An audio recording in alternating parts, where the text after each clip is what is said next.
Hey everybody, we're back in the shanty. It's a beautiful, warm spring day here at the shanty. It's a little cloudy and gray, but the weather's nice at least. Put a sweater on. I'm not freezing. I'm not driving on the 8th of April and having it snow on my windshield.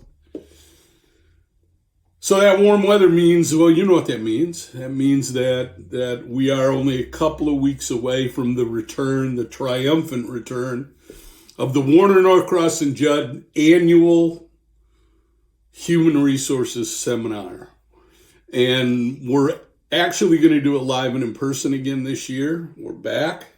It's going to be a little different. It'll be one day. There won't be any breakouts or anything like that. Just a one-day program in connection with our benefits department. And I will be sitting on a panel with some other people, including one of our HR clients, talking about the Great Resignation and what we're going to do to keep people from leaving, quitting their jobs, going on to other jobs, and how we can retain the people we have and convince new people to come to work for us.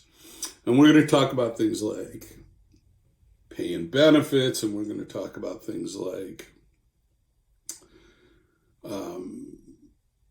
covenants not to compete, and we're going to talk about things like policies, and we're going to talk about a lot of stuff in that 50-minute presentation. And one of the things that we're going to talk about are flexibility, flexible work policies. So I thought I would talk a minute about flexible work policies and retaining employees. And when I'm talking about flexible work policies, I'm talking about being flexible in everything. But in particular today, we're going to focus on remote work, work from home policy. So as you all know, remote work is a big deal now. It was starting to be a big deal before the pandemic hit, but it is truly a big deal now. And I would say if we went and did the research and looked at it, before the pandemic hit, there were some people that wanted to work from home and some people that didn't want to work from home. To be completely honest with you, I was one of those guys that thought, man, I cannot work from home. I can't do it. Back in the old days, 2 years ago, pre-pandemic, if I had work to do on a Saturday, I got in my car and I drove to the office. And I worked at home or at the office. I didn't like working at home. Now, as you can probably tell, I'm a big fan of working from home, even though I'm not really at home. I'm sort of a hybrid thing. I'm at home in that I'm sitting in my backyard right now, but I'm a hybrid thing in that I went out and built this shanty that you all know and hopefully love. So my attitude about the whole flexible work from home situation has changed dramatically, which is interesting for me because I'm an old man. And, you know, they say you can't teach old dogs new tricks. But in this case, that's not necessarily true. You can teach old dogs new tricks. I'm not the only one that feels that way. In 2019, SHRM did a little article, the Society for Human Resources Management, where they quoted a survey done by a company called Flex Jobs. Now, you have to take that with a grain of salt because it's Flex Jobs is the name of the company, where they said 80% of employees that they surveyed said that they would be more loyal to their employer if they had flexible work options. And we can go find other surveys that say the same thing, but I like to use SHRM because it's got credibility with all you people. The survey also found that up to 52% of applicants had tried to negotiate a flexible work arrangement with their companies. And remember, this was in 2019, pre-pandemic. Imagine what the numbers would look like now. That 80% number is not going to go up much more than that because it's toward the top already. But what was interesting to me is that 25% of the people they surveyed said that they would take a 10 to 20% pay cut in exchange for the ability to work from home. That's pretty interesting.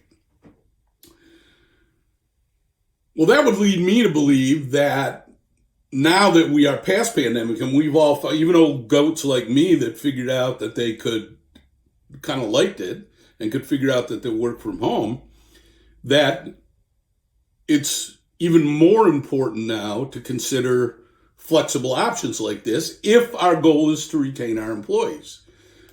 But we've got a lot of people out there that say, well, we can't do this. We can't. And there's a lot of old school managers and some new school managers who say, look, this working from home affects a lot of things at work, and it doesn't work for my organization. Well, and they use excuses like, I lose control of my people. My culture suffers. We don't collaborate as much. People don't contribute as much. We lose our connection, right? Well, the Harvard Business Review disagrees. There's actually an article in the Harvard Business Review that's dated June 3rd, 2021, called The 5 Myths About Flexible Work. They use the word myth intentionally here. And guess what the 5 myths of flexible work are? They call them the 5 C's, this article does. Loss of control, loss of culture, loss of collaboration, loss of contribution, and loss of connection. And that, without getting into all the details, this article says bunk. Bunk is a word my grandmother used. It's a nice word for BS.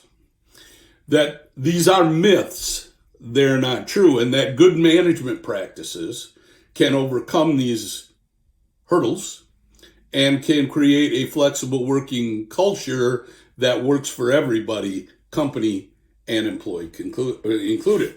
So if you want to get into some kind of a flexible working policy or arrangement, you can't just willy-nilly go do that.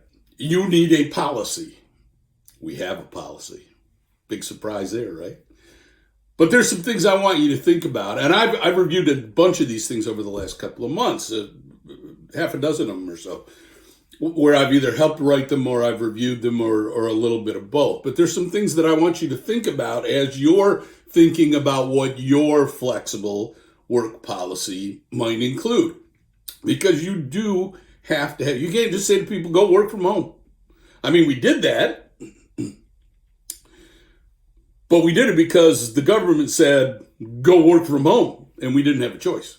Now we do have a choice. So as you think about putting a policy in place, here's some things I want you to think about making sure are in that policy. And again, if you don't want to do this from scratch, we've got one we can give you, and we'll customize it to make it, well, I said give you. We've got one that we'll sell you, and we can customize it to make it work for your organization. Now look, before we get into this, I'm not saying this works for every job. It doesn't. There are some jobs you can't build a car in your garage. Well, you can, but you can't build enough of them to make money on. Some jobs require you to be at work. You can't work on a production line from home, correct? You can't be a janitor from home. You'll have a nice clean house, but it won't help the office a lot. There are some jobs that require you to be in the office and some that don't. And you've got to make the determination about what those jobs are and what they aren't. And that's part of what we want to have in this policy. So here's some things I want you to think about when you're doing this policy. Number one, what are working hours going to be? All right. What are the working hours going to be? Are you going to require a fixed schedule like you will have to for some jobs, say people who are answering customer calls? So you've got to be there during a fixed schedule, fixed set of work hours, or you're going to allow flexibility. Can people work when they want, work at night? A lot of people like to work at night. A lot of our young associates will come to the office, they'll work, they'll go home, they'll sign back onto their computers at 9 or 10 or 11 o'clock at night and work until 2 o'clock in the morning, something I can't do anymore. But they can do that. Are you going to allow that sort of flexibility, or is it going to be a more structured schedule? Two, you got to make sure, especially only your non-exempt people, you got to have timekeeping rules in there. Have some timekeeping rules. Communication guidelines. You've got to be available. You've got to answer your phone. You've got to answer your IMs. It's got to be done within a set period of time. Some guidelines around communication and how you're going to communicate. How you're going to use technology. A really important one is security protocols for things like confidential information. What kind of firewalls do you need on the system? Where are you going to keep confidential information when it's at home? Does it have to be locked up? Do you need a separate file cabinet? Stuff like that. Virtual meeting etiquette is really important. You know, you can't show up to the virtual meeting in your jammies with your bunny slippers on, unless you're on the shanty. And I don't have any bunny slippers, but I can get some if you want.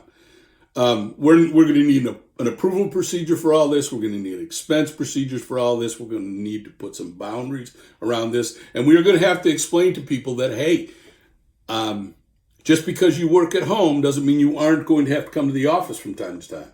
You will, for meetings, client meetings, team meetings, that sort of thing. So boundaries around that. When do you come to the office and when you don't? And finally, you want to make sure people understand this is not a substitute for child care or elder care or an ability for you to go out and run your errands in the middle of the day.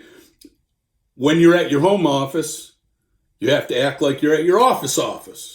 And if you wouldn't do it, you wouldn't be taking care of your dog or your kid when you're in your office, you can't be taking care of them when you're in a home office either. So those are some of the things that we want you to think about when you're putting together one of these policies. If you're going to do this, and I think you should, I think we have to start thinking about this now, but it's up to you. That's not a legal opinion. That's just an opinion. If you're going to do this sort of thing and you need some help, give us a call. We'll help you put one together, or we can sell you the basics of one right now and get it out to you that we can then customize. I'm looking forward to seeing everybody on the 4th. If you haven't signed up yet, please do.